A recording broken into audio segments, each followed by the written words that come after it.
So I'd start off with, I would like to thank everyone who is in attendance today. For those of you who have attended our webinars in the past, we're going to have a very different format from in today's webinar that we normally have. Today we have the distinct honor and opportunity to talk with Bruce Trask, the newest member of the Dream Exchange team. We are going to be taking some questions from the audience towards the end of our program. So please enter all of your questions in the chat during our discussion today. To introduce Bruce, Bruce is a seasoned CTO and veteran software technologist. His experience includes more than 30 years of technical and managerial experience with a demonstrated skill in creating high-performance computing and enterprise data systems. Most recently, Bruce worked as a senior technology architect at the NASDAQ. And before we start our discussion, I would like to take a couple of minutes to present an overview of the Dream Exchange. The Dream Exchange is the vision of our founder, Joe Sakala, and the vision is to create a set of stock exchanges with a focus on small business capital formation and diversity, using the power of the American investing public. We intend to do this initially through the creation of a national market stock exchange and a new type of stock exchange called a venture exchange. The foundational purposes of the Dream Exchange is to level the playing field of the capital markets by providing access and opportunities to companies and investors that have found the capital markets to be elusive, especially over the last 20 years.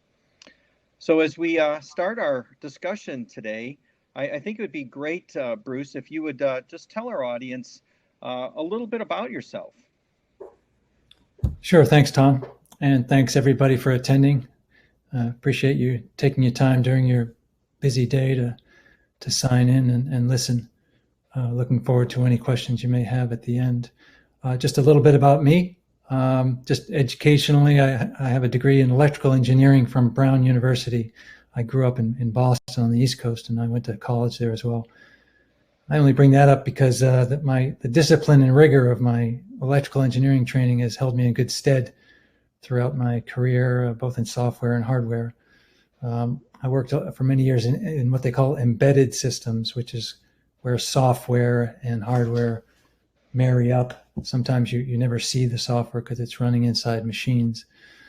But then eventually things got distributed and networked, and I've been working in the area of distributed high-performance network systems, software systems for many years since that time.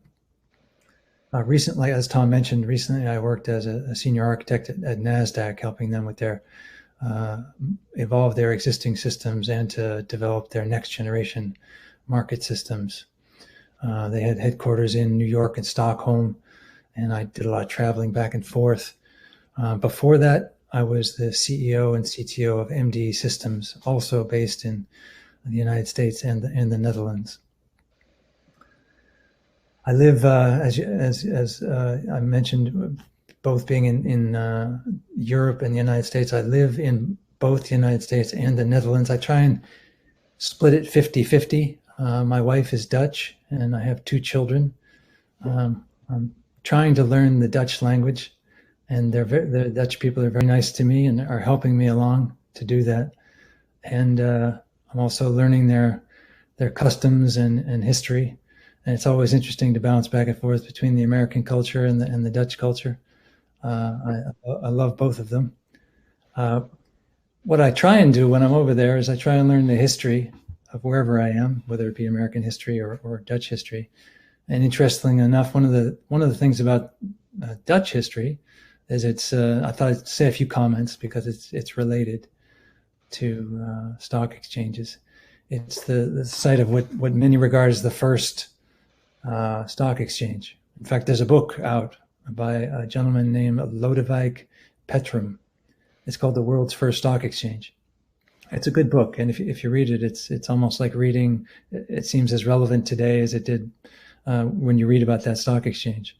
But it was the first publicly owned company, publicly traded company, the first IPO, and the first stock exchange.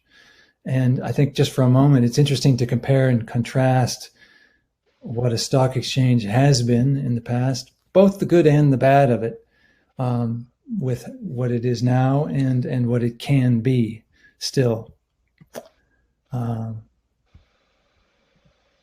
have a few slides because you can actually visit the Dutch National Archives in the Hague. It's a seacoast city on the southern part of the Netherlands, and it's the capital city of the Netherlands. And they have a large archives there. You can visit there and look at the actual documents from the original formation of the stock exchange, from what was called the VCO, which is Dutch for the United Dutch East India Company. And I have an actual photo of the document, which you can find at that website from the National Archives. Always interesting to view these original documents, which are in fairly good shape. They do a good job maintaining them. But interestingly enough, in that charter that I just showed you there, which is the company charter, they do state there in just a few sentences that all the residents of the land may buy shares in this company. Now, this was certainly done in other companies at the time, but it was never explicitly put forth in a charter. So all people of the land of the Netherlands at this time were invited to invest. The big difference in that was that usually money came from a small circle of private investors, but now it was being opened to the public. And as you might imagine, when a first stock exchange gets formed, it was a bit of a composite, in that the stock exchange, the company, and the government were very much all very much related. And there are good aspects of that and some very bad aspects of that. But speaking about the stock exchange mechanics aspect of it, I'll talk about the other aspects a little bit later. But so in 1602 was the IPO, and sometime before that, they had decided that you would invest your money and you wouldn't get it back for 21 years. So it'd be quite some time. And then they had some discussions back and forth over the summer before the IPO and decided, well, we'll make it 10 years. And which still seemed like an eternity. But people were really in it for the long run. But then they had some more conversations back and forth. I obviously don't know, and there aren't too many letters back and forth, but eventually they decided that to add a single sentence to the charter, which said conveyance or transfer of shares may be done through the bookkeeper of the chamber. So with that stroke of a pen, you basically had the idea that your subscribed capital could be exchanged with someone else immediately or within a few days, not after 10 years. So you didn't have to wait till 1612 to see how you did. And it was a very special procedure. You'd show up and under the inspection of the bookkeeper and the board of directors would be able to transfer your shares. So that was the sort of the birth of secondary trading. So you had the initial public offering, but then this notion of being able to trade your stocks, which is actually sort of most of what the stock market is known for. I threw up another picture from the documents in the Dutch archives, where they actually show the initial investments from some of the board of directors, some 12,000 guilders or so, and they list them by name. So quite literally, you see them going into the book. And they also had account books for each individual investor. And I guess you really got to give it to the people who had good handwriting and were patient enough to write it all down. But as you can see, they were very careful. Looks no different than an Excel spreadsheet you might see today. But they all exist. You can see the transactions. They have copies of receipts and everything that went on at the time. The interesting thing for me is, at the time, this was the first time that, in some of these documents, you can actually see both men and women participating in the investing as well. Some of the last two entries, in fact, are two women who invested in the exchange. There were other women that invested earlier in the exchange, but they were the last two right before midnight on the end of the day. So now there were obviously, like I said, interesting to look at the parallels between what the stock exchange has been in the past, what it is today. A lot has changed. A lot still can change. In the past, like I said, there was the governments and the companies and the exchanges were all one. That leads to some complications. But if you read that book I mentioned before, you can find all the good and bad aspects of the exchange that existed then, much of which has been handled by regulations today, and the separation of exchanges, companies, and governments as well. But the idea of putting the investment in the public hands, I think, was an effective capital raise mechanism that still exists today. And they still have evolution that they can make to put even more participation from the listing side. So the notion that more people can participate in the full mechanics of the stock exchange and capital market mechanism. So that's just a little bit about me. I do spend a lot of time going back and forth between the two cultures, and that's my experience in technology. I'll leave it at that, and I'll get to more technical discussions later. Tom. Well, good. Well, thanks, Bruce. That was very enlightening. I did not know some of the history and how much, while things obviously change dramatically over time, some things don't, and how there's been a consistency, especially with kind of the mechanics of the market in terms of just the overall purpose of stock exchange and how they operate. So next, I'd like to know, you recently spent several years at a very successful stock exchange. Tell us what inspired you to come to the Dream Exchange, and maybe, kind of weave in there a little bit of what you hope to accomplish. Sure. As it may happens with most things, I suppose it all started with a lunch in Chicago with Joe Cicala. And he was nice enough to invite me to lunch in Chicago. We spoke for a couple hours there, and he briefed me on a whole bunch of things, starting with his integral involvement with the launch of the first electronics communication network, ECN Archipelago, many years ago, and then its subsequent purchase by the New York Stock Exchange. He also briefed me on, he was literally writing the legislation for the Main Street, that's called the Main Street Growth Act, and spearhead. I think he was on his way to DC at the time, leaving that day, I believe, or he had just gotten back, one or the other. And he was spearheading this legislation and getting it, and has done, as getting it officially before Congress in DC to enable significantly wider spread access to the full power of the capital markets to anybody who wants it. And we exchanged stories, and I told him about my experience with exchanges and technology, and so after he had briefed me on all this and we had our discussion, I jumped at the opportunity. It really, for me, was and is the ultimate combination of being able to apply my technical expertise and passion to an area that really makes a difference in society, really enabling a wider participation by the full fabric of our society in the capital markets. From a technical perspective, there really are a number of recent technical innovations that make building a set of exchanges newly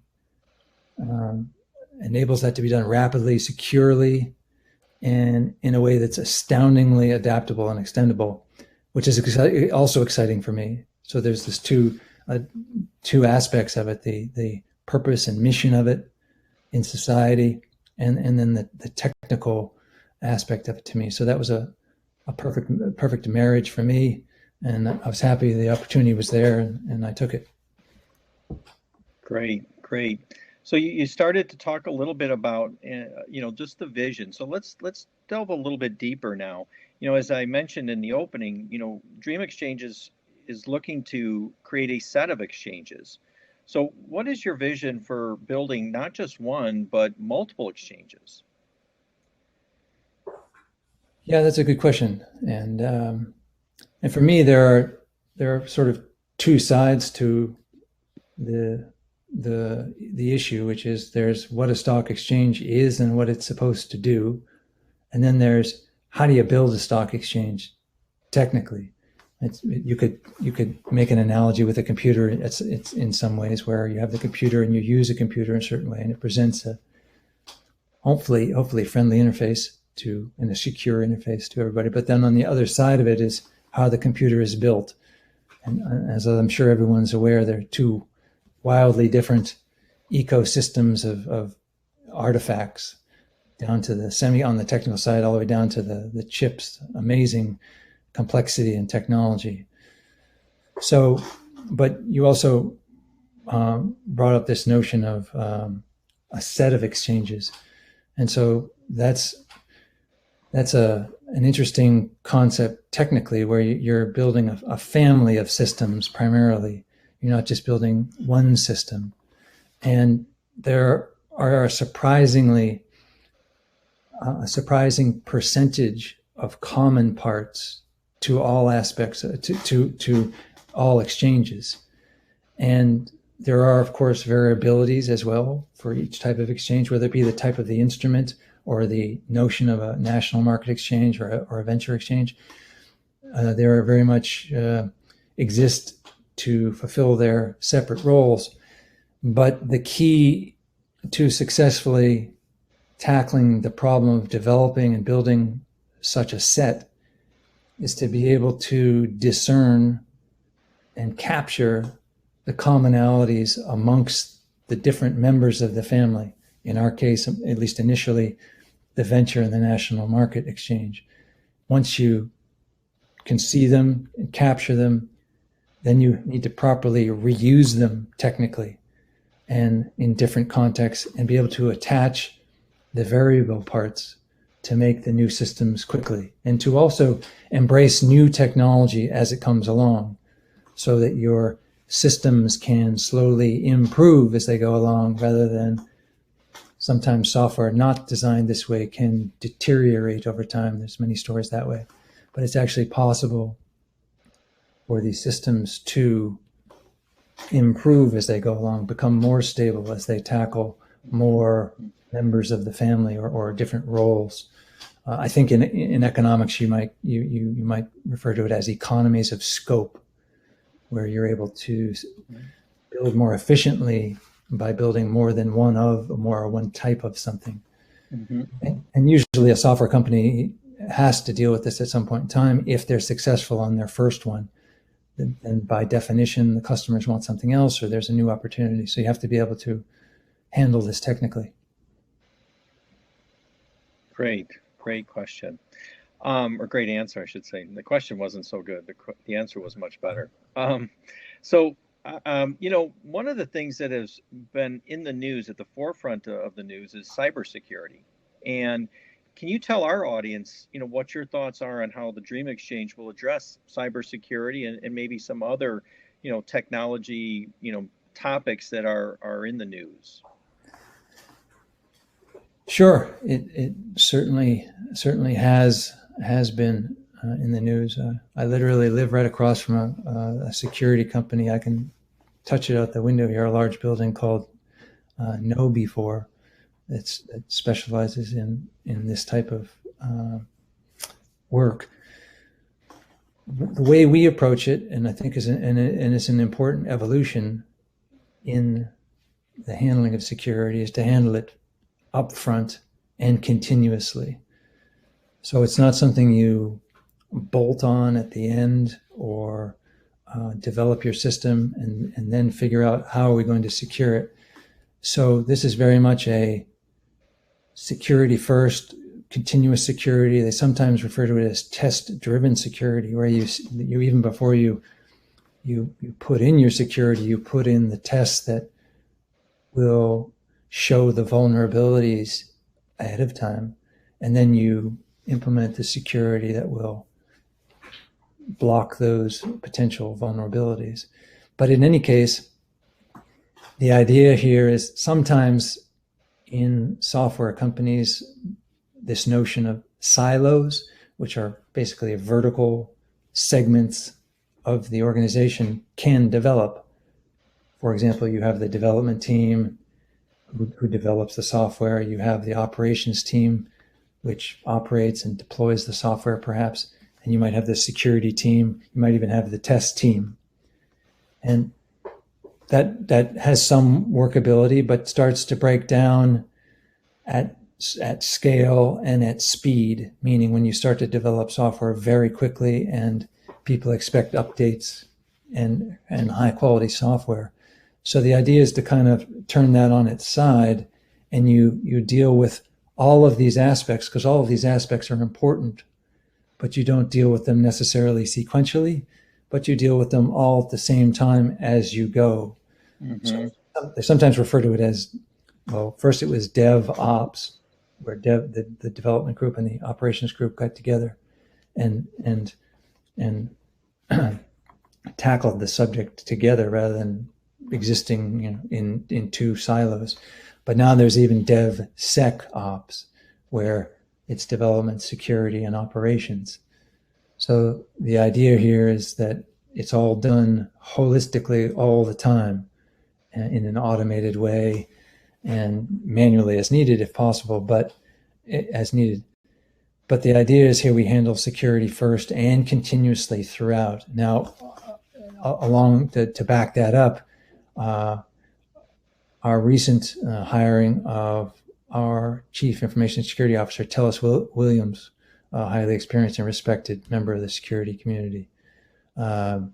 We collaborate multiple times weekly, if not daily. I suppose other software companies may do it less often, but we get together right from the start and meet with each other all the time along the lines of what I'm talking about, so that we keep this going all the way through. That's one of the ways. And there are, in addition to that, there are a bunch of new technologies which I will be rolling out that will help us establish a completely secure, a new level of security, you might say, in these types of systems, and do it very efficiently. Great. So in terms of just, a lot of major banks and credit card companies and other firms, they've been hacked recently. Is this, does this kind of an approach, this DevSec Ops approach, does this help? And does this help us to stay ahead of all of the various strategies of hackers? Yeah, it very much does. We don't shy away from the vulnerabilities, but rather we seek to attack the problem, not the vulnerabilities particularly, but we attack the problem and we do it up front, so that we don't, like, for example, in the development of our software architecture, we consider our architecture to be still information or abstract until it's been operationalized fully and secured. So we don't release it in any way. And to tell you the truth, our entire architecture is up for discussion and change until all those aspects have been handled. So it's really not a let's handle it at the end type of thing. Mm-hmm. So that very much keeps us on top of the game, where we're not, many of these companies are like, oh, that's something from a long time ago that we forgot. We're also testing fanatics. We do a lot of testing and we move testing also, which is something that's usually sometimes done at the end. We move that to the front, both functional testing, which is how does the stock market operate, non-functional testing, meaning does it operate in a high quality way and robustly and durably, but also security testing. And we run these tests 24/7 all the time. And we get them on what we call a scoreboard, where we can literally see for every single piece of code, every line of code that's added, we can see all the tests are run every single time. And if any test fails at any time, we can instantly locate the exact change in the architecture or the code that caused that to be the case before it even comes even close to being released. And as such, it makes it easy for us to fix it. For the software people out there, it's interesting. When you submit a piece of code that you've written, your name shows up on the scoreboard, and then you're referred to as on the hook until the scoreboard goes green. And so your name shows up. I checked in a piece of software, and there I am. And there are a whole host of security tests that go with that. And as such, we can catch these things ahead of time. Mm-hmm. It sounds to me like it makes software development a little bit easier in the 21st century rather than trying to retrofit, older systems. Yeah, it's funny that you mentioned that, because the notion of it becoming, you might think, well, because we're tackling all these aspects up front, it becomes harder, but it actually does become easier. Like you're mentioning, I sometimes use the analogy of learning to ride a bike, where I ask people sometimes in some software tutorials, what's the one thing you did that allowed you to ride the bike stably, the difference between being unstable and stable. Well, and they think about it, and I thought about it as well, it's going fast enough. And then you achieve stability through speed, which is sort of counterintuitive. But so what you're saying is correct. You can do these things. It has the sort of, on the surface, it's going to be more difficult or more requirements, but done correctly, it becomes more fun for the development team, but it also results in much more stable and secure systems. Well, good. That's great. It's exciting. It's an exciting time. We're really, really pleased to have you on the team and your expertise. We're coming towards the midpoint of our presentation, or interview, I should say. And what I'd like to do is we're getting some great questions that are coming in from the audience. Some of the questions are around, how do I participate? So I'm going to jump to how people can participate. And then we've got a number of questions coming in, and please continue with them, because we will stay as long as needed. We're going to get every question answered. But I do want to kind of jump ahead and just at least address how people can participate with our group. So I'm going to jump to a couple of slides here. So go through and bring up a slide that. So there's really three ways that people can participate with the Dream Exchange. The first is to register for DreamX Connect. DreamX Connect is a free capital networking software that brings business owners and investors together to meet one another. It allows companies to post the specifics of their financing needs to investors who are seeking investment opportunities, all within a safe and secure technical environment. We have over 500 companies and 500 investors who are already utilizing the software, and many more are coming on every day. So it's a free tool that is open to anyone. The second way to participate is to just register on the link provided below, or where you click to participate. Just click that button, and you can register to receive regular updates on the progress of our organization, including, as Bruce mentioned, progress on the Main Street Growth Act, which is the legislation that we're such a key part of. And then finally, we are scheduling investor briefings. So for a limited time, those who are interested in owning a part of the Dream Exchange will have an opportunity to receive a confidential investor briefing. So I'm going to jump now and take some additional questions from our audience. So let me jump over to the chat here.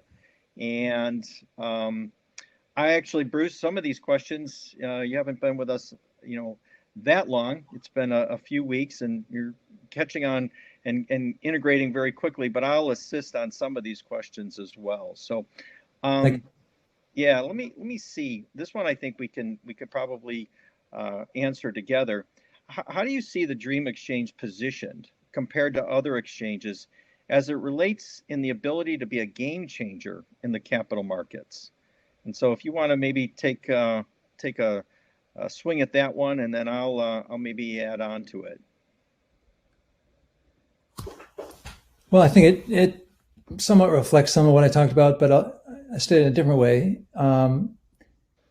There are a bunch of different ways now, and there's, like I said, some recent critical innovations that allow the speed of development of such a system to come into being. And I think that's a game changer, where, similar to the speed of development that you see these days with software on your phone. It's obviously not the same type of software, but you expect to get updates whenever you want them. You embrace updates as they come. Sometimes customers in the past are reluctant to take updates because they may be buggy, but now there's this assumption that things are stable and give me the latest thing. But there's also a host of technologies that allow really fast development of such an exchange and the maintenance of it in all the ways that I mentioned: secured, reliable, fully functional. And in the case of an exchange, it has to be regulatory compliance as well as a big thing. So we believe that's the case. I could I'll leave some of the technical things that we're going to roll out till later, if I could. No, that'd be great, because actually I think I can maybe augment the discussion with, part of what we can do, or what we see as the ability to be a game changer, is that there is a financing continuum that all companies go through.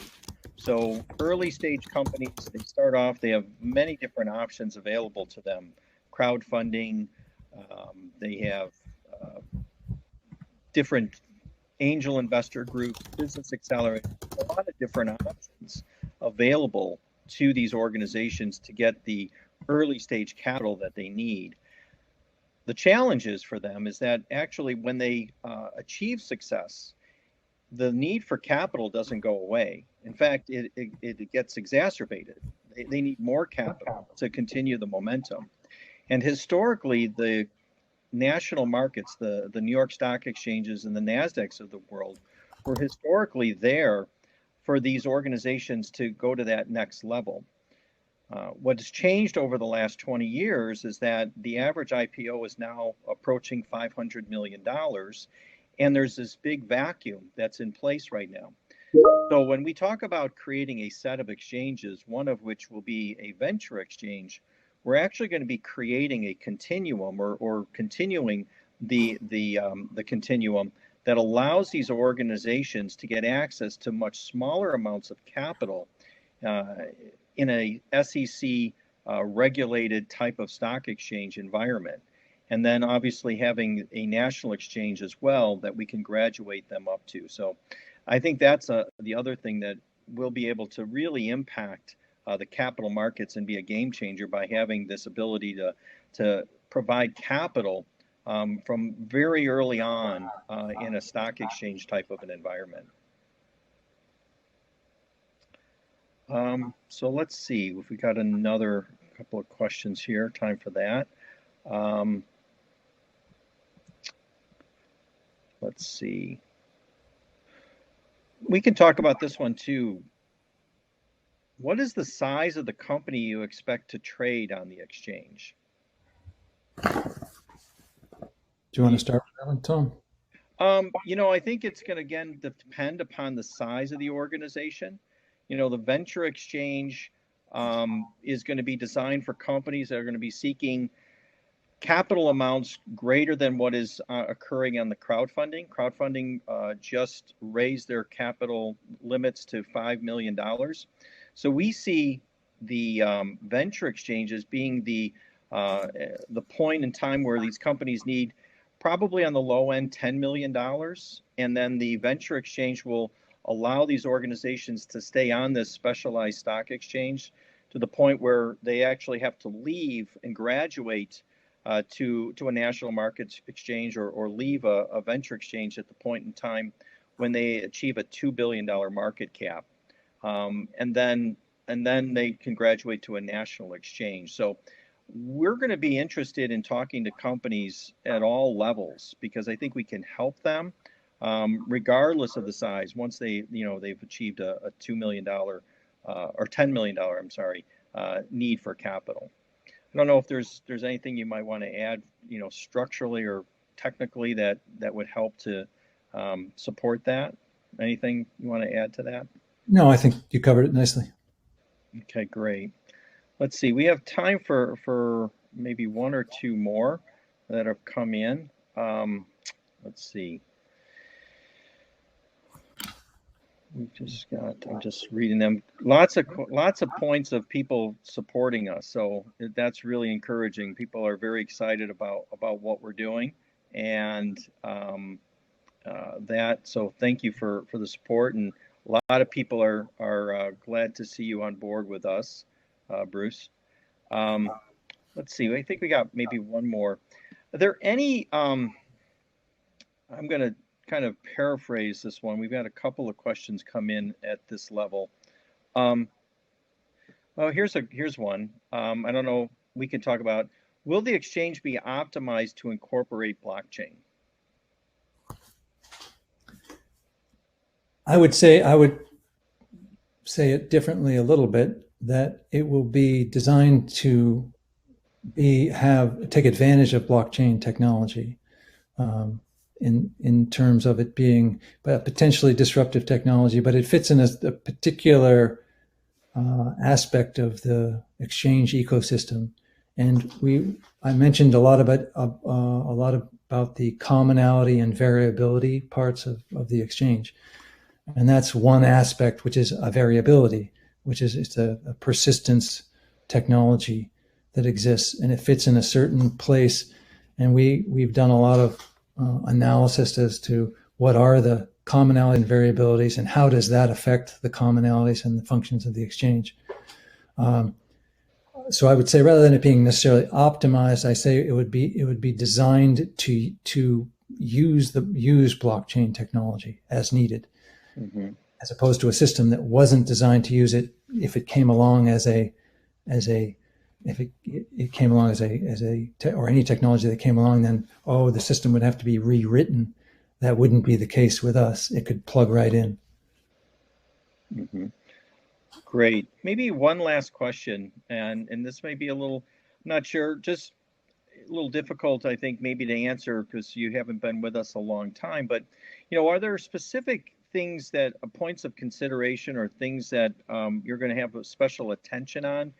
Challenges or opportunities, anything particular that kind of jumps out over the last month that you've been with us? Or challenges, yes. That was it. Yeah, are there any challenges? Yes. Yeah, certainly. I mean, the main thing is I believe that what we are doing needs to go as quick as possible. Meaning it needs to become a reality as fast as possible. I think the country needs it. I think society needs it. And maybe I'm not talking technically, but that means that the technical work has to happen very quickly, and because it's needed. And so that's the main challenge, and that's why we're bringing to bear the technologies I'm sort of alluding to, without getting too specific, of things that allow us have a small group that allow the work of tens to do the work of hundreds. It sounds almost too good to be true, but it can be done. But even so, this was needed yesterday, type of thing. And so that's the main thing, is how to get it done fast enough. We have a good plan for it, and we have the utmost in technology being brought to bear to do it. But nonetheless, I just think it's so sorely needed. So mm-hmm. I don't think that'll ever go away, but we do what we can. Great. So last question, Bruce, So from your perspective, where do you envision the Dream Exchange to be in the next 3 to 5 years? Well, that's a good question. Um, well, I tell you what I see in the news today. Let's say, for example, it's hard to find, or even on LinkedIn or whatever. It's hard to find good news sometimes in the media or in the press. Um, but there's one notable difference I find that I see online and in the news, and that's an IPO. You see these pictures of companies doing their IPO, and there's confetti, people with their fists up in the air, everybody's clapping. It's like the only thing I liken it to is when the only time I other seen it is when teams win the Super Bowl or they win the World Series. You really see life coming to life with a company's vision has been somehow further enabled for the next step. Mm-hmm. And I just don't think there's enough of that. I'd like to see more of that. This is not even technical what I'm talking about. I'd like to see all sorts of companies be able to have that same thing because it's an undeniable twinkle in their eye and everybody's eye when they're on the stage ringing the bell or whatever they're when that happens, and everyone, congratulations all around. It really is an enthusiastic moment for them, and I'd like to see that. So in 5 years, I'd like to see IPOs happening, much more often. You guys have done a lot of good work with the presentation of the IPO statistics over the years and what's been happening with them. I'd like to see them, and I think the DreamX directly hits on that point, and enabling more people to have this, and for all the reasons economically and otherwise. But gosh, everyone's happy during these IPOs and thereafter. They really are. It's the next. They feel this infusion of energy and taking their and they get support from public and the public as well are equally excited to participate from an investment standpoint in someone else's vision and make it happen. So, but now from and that's probably most important. But from a technical perspective, and I kind of come back to my two sides. So that's one side of the coin. But then there's of course the technical side of it. In 3 to 5 years, of course, every question, a question that always a technologist has for any solution that they put forth is, or one question they have is, will it scale? If you have 10 users at first, well, what if you have 100, 1,000, 1,000,000? How is it going to work? And what if new technologies come along? How is that going to play out? And so we're taking a series of deliberate steps. We have a phrase sometimes we use, which is in Latin is festina lenta, which means make haste slowly, which means we achieve speed through deliberate actions and taking it.